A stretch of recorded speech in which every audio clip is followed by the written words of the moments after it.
Assalamualaikum warahmatullahi wabarakatuh. Waalaikumsalam warahmatullahi wabarakatuh.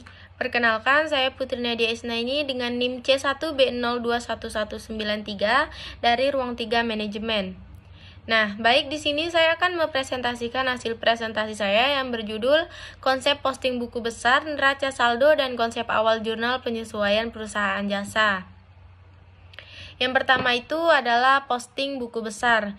Nah, buku besar adalah buku yang berisi perkiraan mengenai ikhtisar dari pengaruh transaksi keuangan akibat perubahan aktiva, kewajiban maupun modal dan perusahaan. Nah, fungsi dari buku besar dapat disimpulkan sebagai berikut. Yang pertama adalah bisa menjadi bahan dan informasi dalam penyesuaian laporan keuangan. Yang kedua, untuk penggolongan dari transaksi yang sudah tercatat pada jurnal. Yang ketiga adalah untuk alat menggolongkan data keuangan dan bisa mengetahui jumlah maupun keadaan rekening atau akun. Dan yang terakhir adalah untuk alat meringkas data transaksi yang sudah tercatat di dalam jurnal umum. Nah, selain itu ada macam-macam buku besar, yaitu yang pertama adalah buku besar umum.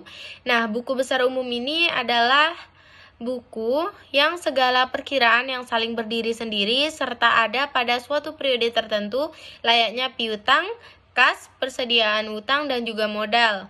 Yang kedua adalah buku besar pembantu. Buku besar pembantu juga dibagi menjadi dua, yaitu ada buku besar pembantu piutang usaha, yaitu buku yang kerap disebut dengan buku piutang khusus yang merinci langganan kredit, di mana lokasi, berapa jumlah transaksi, dan pada siapa saja perusahaan melaksanakan transaksi penjualan dengan cara kredit. Nah, yang kedua adalah buku besar pembantu utang.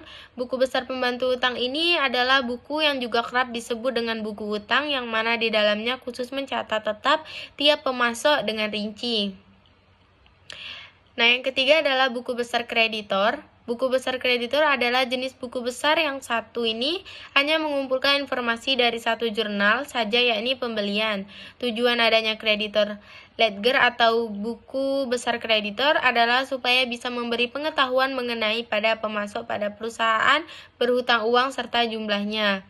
Nah, yang terakhir adalah buku besar debitur. Buku besar ini cukup berbeda dengan buku besar umum. Buku besar debitur ini hanya bisa mengumpulkan informasi dari jurnal penjualan saja.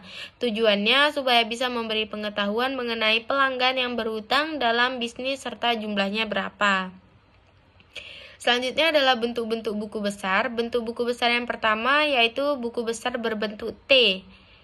Bentuk buku besar ini adalah yang paling sederhana serta paling kerap digunakan. Buku besar jenis ini digunakan untuk keperluan analisis transaksi serta untuk menjelaskan mekanisme penggunaan akun. Yang kedua adalah buku besar berbentuk skrontro.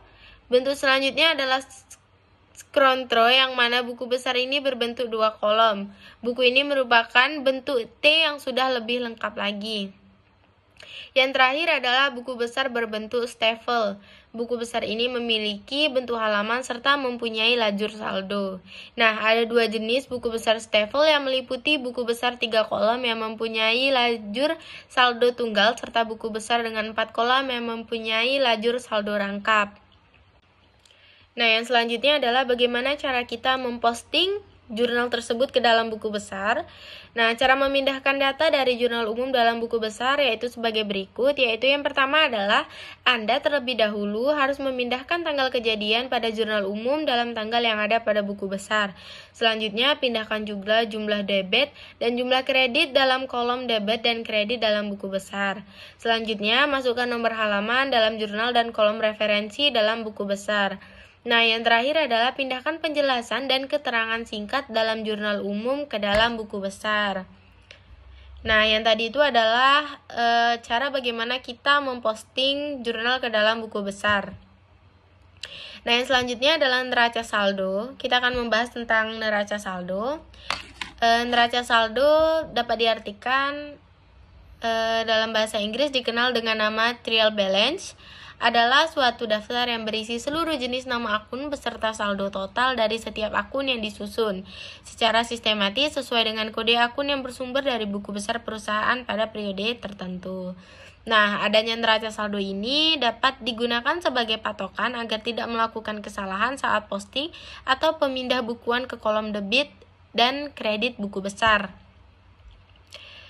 Selanjutnya adalah fungsi neraca saldo. Nah, secara umumnya neraca saldo itu mempunyai 4 fungsi utama, yaitu yang pertama adalah fungsi persiapan. Yang dimaksud dengan fungsi persiapan adalah untuk mempersiapkan pembuatan laporan akhir keuangan pada suatu perusahaan. Yang kedua adalah fungsi pencatatan, tempat melakukan beberapa macam pencatatan. Dalam hal ini, pencatatan yang dilakukan adalah pencatatan data-data pada setiap akun rekening. Fungsi ini juga merupakan bagian utama dari fungsi ilmu akuntansi, yaitu mencatat. Nah, yang ketiga adalah fungsi koreksi. Fungsi koreksi adalah tempat melakukan koreksi terhadap seluruh catatan serta siklus akuntansi yang telah dilakukan dalam laporan neraca saldo. Akan diketahui apakah ada kekurangan atau kesalahan dalam pencatatan, ya, dengan cara melihat kesamaan pada hasil akhir pada kolom debit dan kreditnya. Yang keempat yaitu fungsi monitoring. Nah, maksudnya fungsi monitoring adalah untuk melakukan pengawasan pada setiap akun dalam keuangan perusahaan. Untuk contoh neraca saldo bisa dilihat di gambar dan bisa juga untuk dipahami dari penjelasan yang di atas. Nah, yang terakhir adalah konsep awal penyesuaian atau jurnal penyesuaian. Nah, jurnal penyesuaian ini adalah jurnal akuntansi yang digunakan untuk melakukan proses penyesuaian terhadap saldo-saldo akun atau pos transaksi-transaksi tertentu agar sesuai dengan keadaan sebenarnya dalam proses penyusunan laporan keuangan. Contoh jurnal penyesuaian persediaan barang dagang dan office supplies. Nah, contoh transaksi yang dicatat dalam jurnal penyesuaian itu ada transaksi sewa dibayar muka, asuransi dibayar muka, pendapatan diterima di muka, penyusutan aktiva tetap, piutang tak tertagih, rekonsiliasi bank, supplies on hand, ikhtisar laba rugi, cadangan kerugian piutang, persediaan barang dagang. Nah, jadi hanya itu yang bisa dibahas dalam presentasi kali ini. Saya harap bisa untuk dipelajari dan bisa untuk dimengerti. Kurang lebihnya saya mohon maaf. Wassalamualaikum warahmatullahi wabarakatuh.